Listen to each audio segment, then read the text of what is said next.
Sandra Bland was a social justice activist who moved to the state of Texas in order to stop all social injustices in the South. So it was a surprise to learn that she was found hanging in her jail cell by a garbage bag. How did this happen? The story begins when Officer Brian Insignia pulls over Sandra Bland for failing to make a lane change on an empty road.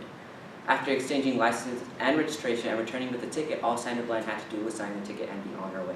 Instead, the officer said, "Put out your cigarette," and handed her the ticket. She refused to, and for God knows why, the officer asked her to step out of the car.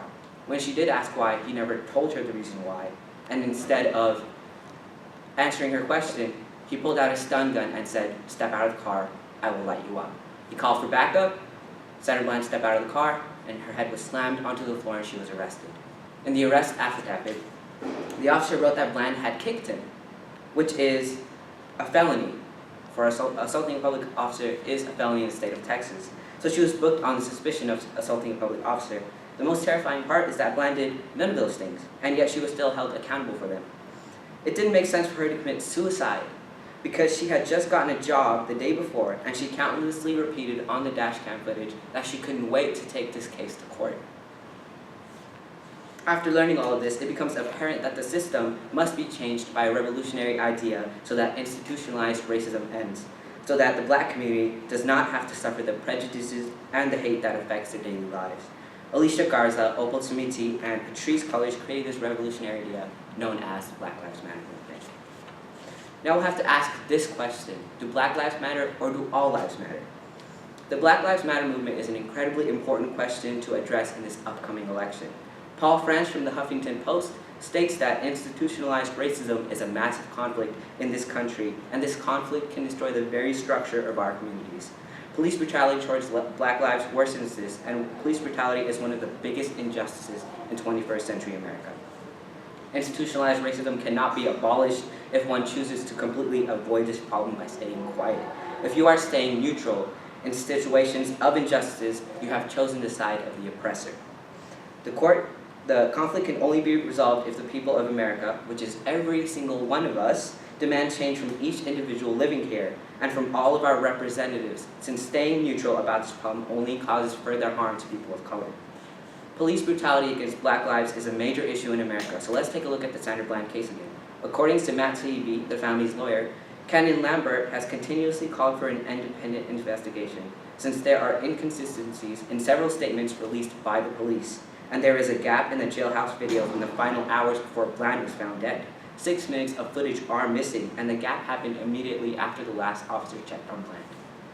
Rolling Stone says media scandals assign blame, so the majority of the blame will fall on a woman with a history of depression and drugs instead of on a criminal justice system that morally, if not legally, murdered Sandra Bland. In our society, the blame will fall on the victims of police brutality instead of the police. People will say Sandra Bland could have avoided the entire situation if she had just signaled instead of asking, why did police officer Brian Insignia do what he did? The same thing happened after the Ferguson case. Editorials claimed that the solution to police brutality problem lay in less criminality within the black community, essentially accusing the black community for having so many criminals, which is not true. The officer who shot and killed Michael Brown, the same officer who called Brown a demon, insisted that Brown would still be alive today if he had just followed the orders. Can you imagine saying that about somebody you killed? According to the article on mappingpoliceevidence.org, last year, unarmed black people were killed by police at 5 times the rate of unarmed white people. At that rate, 2 unarmed black civilians were killed each week in 2015, totaling to 102 lives lost. In addition, the Chicago Tribune reveals that black people are pulled over approximately 5 more times than white people by Chicago police, even though white people are statistically more likely to have illegal drugs on them. The Washington Post also published an article showing that when compared to white people, almost twice as many black people were not given a reason for why they were stopped. The Black Lives Matter movement was created to bring light upon these issues of institutionalized racism and police brutality. People of all races are joining this movement to raise awareness of all the social injustices faced by black people.